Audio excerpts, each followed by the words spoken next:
कहानी की शुरुआत में 5वीं क्लास के बच्चों को दिखाया जाता है। उनकी मैडम उनको बताती है कि अगर वो लोग स्कूल कंपटीशन जीत गए तो उनको मैजिक पार्क लेकर जाया जाएगा। ये सुनकर सारे बच्चे खुश हो जाते हैं।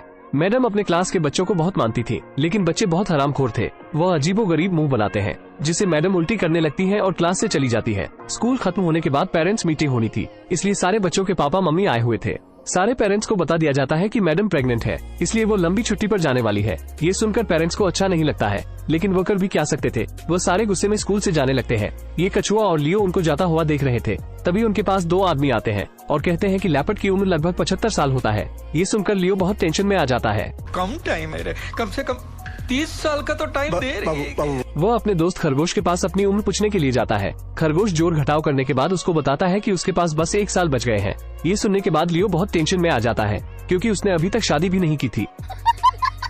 तभी क्लास में एक मोटकी मैडम आती है, जो पुराने वाली मैडम की जगह लेने वाली थी।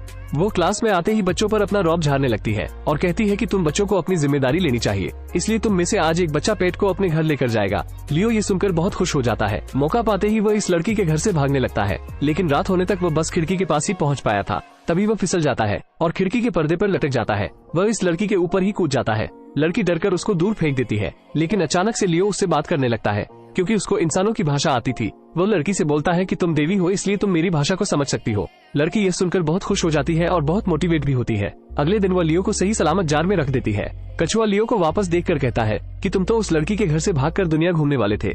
ये कहकर वो उसका मजाक उड़ाने लगता है, लेकिन लियो उस पर ज्यादा ध्यान नहीं देता। इधर मोटकी मैडम बच्चों पर बहुत बोझ डाल रही थी। वह उनसे लैपटॉप भी छीन लेती है और उनको 10 किलो की किताब थमा देती है। बच्चों की हालत बहुत खराब हो गई थी, लेकिन इसमें अच्छी बात ये थी कि जिस लड़की से लियो ने बात की थी वह बहुत मोटिवेट हो गई थी। अब वह दूसरे बच्चों से खुलकर बात करने लगी थी, जिससे उसके दोस्त भी बनने लगते हैं। ऐसा होता हुआ देख लियो उसको आंख मारता है। अगले दिन मोटकी मैडम फिर दूसरे बच्चों से पेट को घर ले जाने के लिए कहती है, लेकिन इस बार फिर वही लड़की हाथ उठाती है, लेकिन मैडम उसको मना कर देती है। लियो को एक अमीर लड़का अपने घर लेकर आया था। लड़के के घर में बहुत ही एडवांस रोबोट थी, इसलिए लियो वहाँ से भी नहीं भाग पाता है। उसको जमीन साफ करने वाली मशीन पकड़ लेती है। बेचारे को इतना परेशान देखकर कुत्ता उसकी मदद करता है। लियो जब कुत्ते से बात कर रहा था तभी बच्चा उसको बोलता हुआ देख लेता है। लियो उसको भी बेवकूफ बनाते हुए कहता है कि तुम स्पेशल हो, इसलिए तुम मेरी भाषा समझ सकते हो। लड़का ये सुनकर बहुत ही खुश होता है। बहुत देर बात करने के बाद लियो को पता चलता है कि लड़के के पास एक रोबोट है जो उसका बहुत ही ख्याल रखता है, लेकिन इससे लड़का किसी को दोस्त नहीं बना पाता। लियो उसको मशवरा देता है कि तुम अपने रोबोट को एक लेटर लिखो और उसको बताओ कि तुम्हारे भी एक जिंदगी है जो तुम अपने तरीके से जीना चाहते हो। लड़का उसकी बात मानते हुए एक लेटर लिखता है और इत्तेफाक से रोबोट उसकी बात मान जाता है। उसकी भी जिंदगी लियो की वजह से सुधर जाती है। अगले दिन वो उसको खुशी खुशी जार में रख देता है। मैडम अगले दिन फिर से एक बहुत ही अमीर लड़की को लियो सौंप देती है। लड़की के घर पहुँचते ही लियो खुद ही उससे बात करने लगता है, क्योंकि उसको अब बच्चों से बात करने में अब मजा आने लगा था। कमीना इस लड़की से भी झूठ बोलता है कि तुम स्पेशल हो, इसलिए तुम मुझे समझ सकती हो। वो लड़की से कहता है कि तुम बहुत अमीर हो और तुम अपना स्टेटस मेंटेन करने के चक्कर में बहुत ही परेशान रहती हो। तुम्हें आम बच्चों की तरह रहना चाहिए। जब तुम खुद को उनके जैसा समझोगी तो तुम दोस्त बना पाओगी। वो लियो की बात अच्छे से समझ जाती है। वो अपने जन्मदिन की पार्टी में सभी बच्चों को बुलाती है और सभी बच्चों से अच्छे से बात करती है, जिससे सभी बच्चे उसके अच्छे दोस्त बन जाते हैं। लड़की के जन्मदिन की पार्टी में बहुत से जानवर आए थे, लेकिन वो कैद में थे। लियो कैद में रहने का दुख समझता था, इसलिए वो उनको आजाद कर देता है और उनके साथ भागने लगता है। तभी बच्चे जोर जोर से चिल्लाने लगते हैं और उसको खोजने लगते हैं। लियो ये देखकर वापस बच्चों के पास आ जाता है।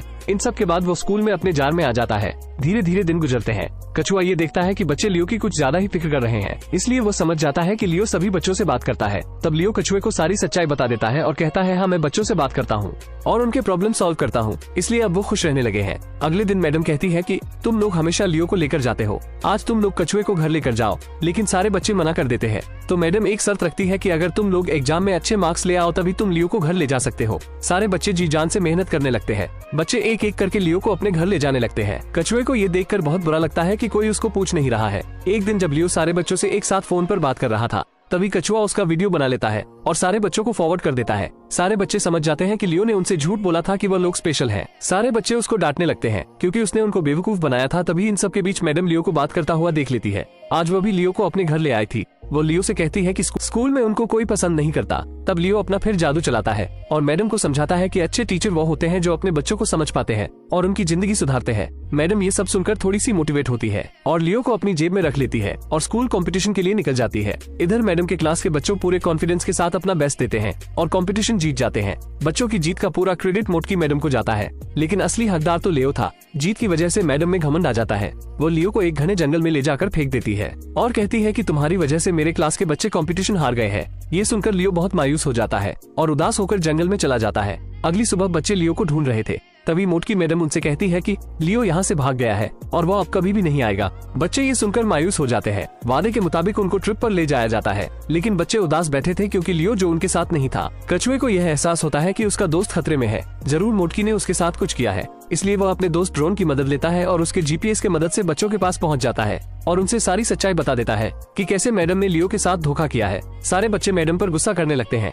मैडम बच्चों का लियो के प्रति इतना प्यार देखकर नर्म पड़ जाती है और उन्होंने लियो को जहाँ छोड़ा था उसका पता बता देती है और इसी के साथ वो बच्चों से माफी भी मांगती है। वो कहती है लियो को बचाने में मैं ही आप लोगों की मदद करूंगी।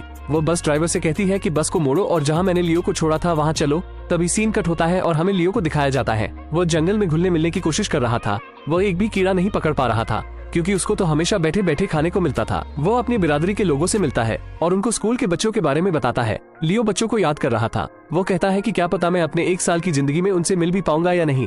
तो दूसरे लेपर्ड कहते हैं कि क्यों तुम्हें बवासीर है क्या? लियो कहता है कि नहीं, मेरी उम्र 75 साल होने वाली है, इसलिए मैं मरने वाला हूँ। ये सुनकर दूसरे लेपर्ड हंसने लगते हैं और कहते हैं कि अरे बुद्धू, हमारी उम्र तो 110 साल होती है। ये सुनते लियो चूतिया बनाया तुमको। ड्रोन की मदद से बच्चे लियो को ढूंढ लेते हैं और बस से उतरते ही उसको अपने हाथ में उठा लेते हैं। कछुआ लियो से माफी मांगता है। इन सब के बाद लियो अपने जार में आ जाता है। बच्चों की पुरानी मैडम वापस आ जाती है। वो अपने न्यूबॉर्न बेबी को बच्चों से मिलवाती है। वक्त बीतता है और सारे बच्चे 5वीं क्लास पास कर जाते हैं। इन्हीं सब के बीच कहानी खत्म हो जाती है।